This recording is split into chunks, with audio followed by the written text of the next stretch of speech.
This is a nonprofit space, and I figured this would be a really great group to bring here to kick off some of the educational content that the nonprofit wants to put together to actually teach people how you design and manufacture stuff.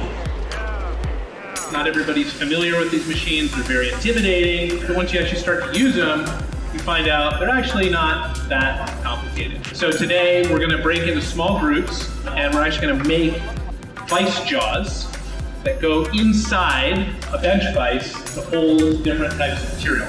It's very, very simple. Two pieces of metal joined together at a right angle, a pair of those to go inside your vice jaws. But when you actually get into the design work, you find there's a lot of design considerations, things perhaps you didn't think of.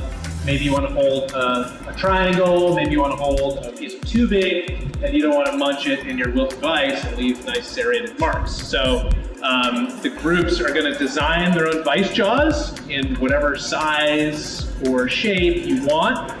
Things one may want to grip in soft jaws, not an exhaustive list.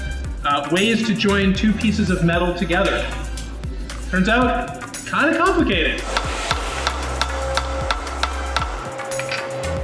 Aluminum 3/8" plate is the primary material we're going to be using. There's no like step-by-step here. This is just a list of ideas, and then collectively we're going to tinker and make some stuff.